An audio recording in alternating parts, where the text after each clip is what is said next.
बहुत पुराने जमाने की बात है। खुरासान में एक बूढ़ी खातून रहती थी जिनका एक ही बेटा था। उसका नाम तारिक था। तारिक दिखने में तो एक आम सा लड़का था, लेकिन उसकी कमर से एक तलवार लटक रही थी।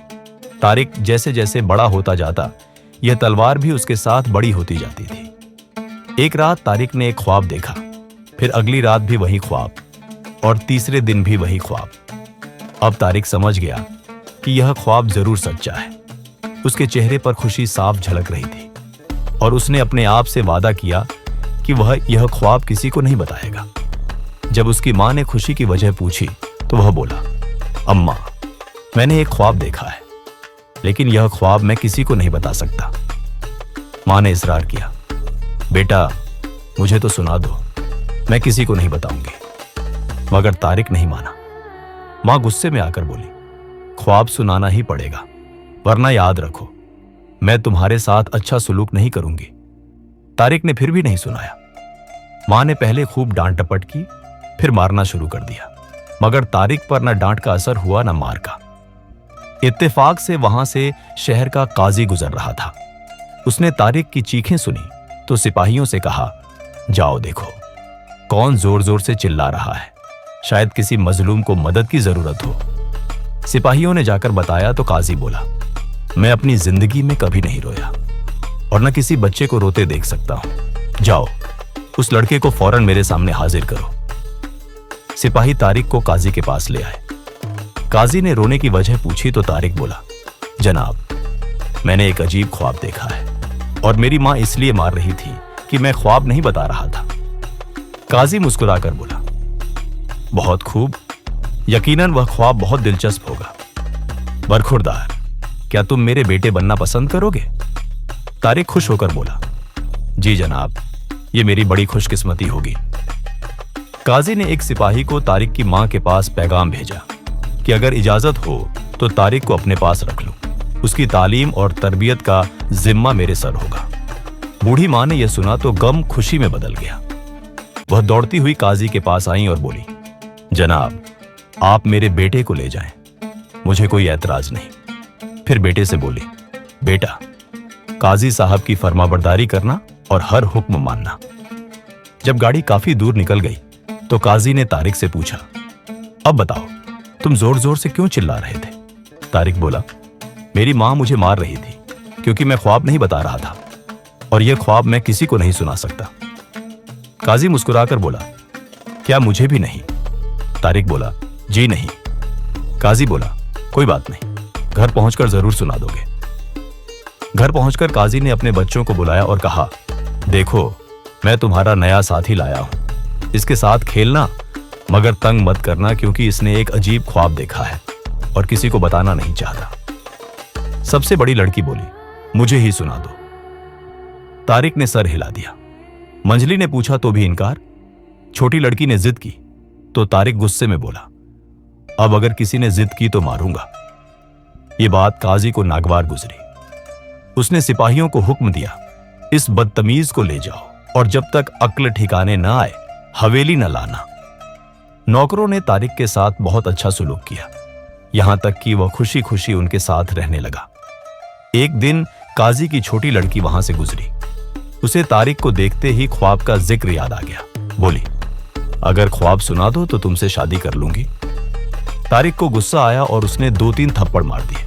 बोला, मैं पहले ही कह चुका हूं, जो ख्वाब के बारे में पूछेगा मार खाएगा। लड़की रोती हुई काजी के पास गई और सब बता दिया। काजी गुस्से में बोला, अब इसे किसी कीमत पर नहीं छोड़ूंगा।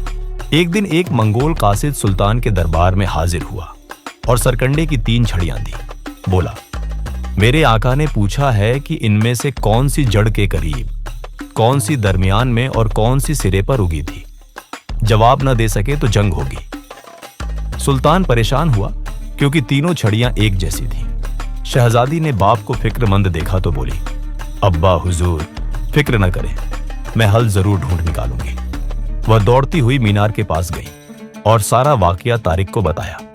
तारिक बोला, तीनों छड़ियों को पानी में डाल दो, जो तह में डूब जाए वह जड़ की, जो दरमियान में ठहरे वह दरमियानी, जो ऊपर तैरती रहे वह सिरे की। शहजादी ने वैसा ही किया। सुल्तान ने निशान लगाकर वापस भेज दी। मंगोल खान हक्का बक्का रह गया और जंग कुछ सालों के लिए टल गई। फिर कुछ अरसा गुजरने के बाद मंगोल खान ने फिर कासिद भेजा। उसने 3 एक जैसे चूजे रखे और कहा, कौन सा सुबह, कौन दोपहर, कौन शाम को पैदा हुआ। जवाब न मिला तो जंग के लिए तैयार हो जाए। सुल्तान का दिल डूबने लगा, क्योंकि उस साल ताउन से बहुत नुकसान हो चुका था। शहजादी बोली, अब्बा हुजूर परेशान न हो, अल्लाह ताला कोई न कोई हल निकाल देगा। वह मीनार के पास गई और वाकिया सुनाया। तारिक बोला, रात को सो जाओ, पिछले पहर उठकर बैठ जाना और कहना कि सुल्तान जवाब न दे सके, इसलिए मंगोल उठाकर ले जा रहे हैं। इतनी देर में मीनार से एक लड़का निकलेगा और जवाब दे देगा। शहजादी ने वैसा ही किया। सुल्तान ने फौरन मीनार गिराने और कैदी को हाजिर करने का हुक्म दिया।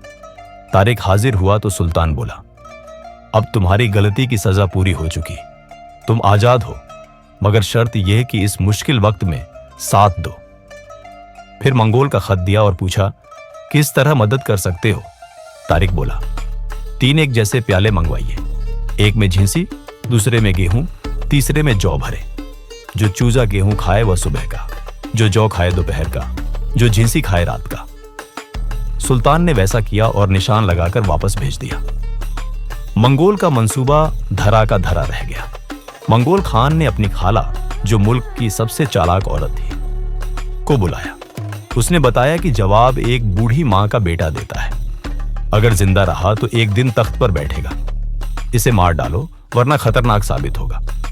मंगोल ने कासिद भेजा कि वह नौजवान भेज दो, वरना फौज तबाह कर देगी। सुल्तान रंजीदा हुआ। तारिक हंसकर बोला, अली जा, मेरे जैसे 2 हमशक्ल लड़के तलाश कर दीजिए, बाकी मैं देख लूंगा। सुल्तान ने तलाश की। तारिक ने उन्हें अपने जैसे कपड़े पहनाए। तीनों एक जैसे लग रहे थे।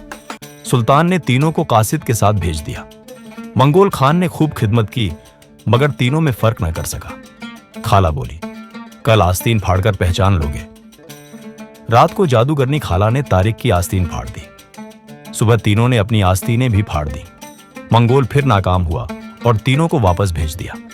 शहजादी और सुल्तान तारिक को देखकर बहुत खुश हुए, मगर ज्यादा अरसा चैन नसीब न हुआ, क्योंकि मंगोल ने फिर बुलाया, इस बार अकेला। तारिक बोला, फिक्र न करे, मैं सब ठीक कर दूंगा। अगली सुबह रवाना हो गया। महल के दरवाजे पर जादूगरनी खड़ी थी। बोली, तुम आखिरी बार इस दरवाजे से गुजर रहे हो। तारिक की तलवार 2-3 बार जोर से हिली, मगर उसने ध्यान न दिया। सहन में बहुत से मंगोल सिपाही तलवारें लिए खड़े थे। तारिक की तलवार बिजली की तेजी से निकली और सबको गाजर मूली की तरह काट डाला। जादूगरनी ने देखा तो समझ गई कि जब तक यह तलवार है, कोई कुछ नहीं बिगाड़ सकता। उसने तलवार चुराने की कोशिश की तो तलवार ने उसकी नाक जड़ से काट दी। वह रोती पीटती मंगोल खान के पास पहुंची। मंगोल ने पूरी फौज को हुक्म दिया, मगर तलवार ने सबका सफाया कर दिया। तारिक को खरोंच तक न आई। दूसरी तरफ सुल्तान ने बड़ी फौज इकट्ठी की और बगदाद के खलीफा ने मदद के लिए जबरदस्त लश्कर भेजा। सुल्तान और शहजादी फौज के साथ मंगोलों से जंग करने निकल पड़े।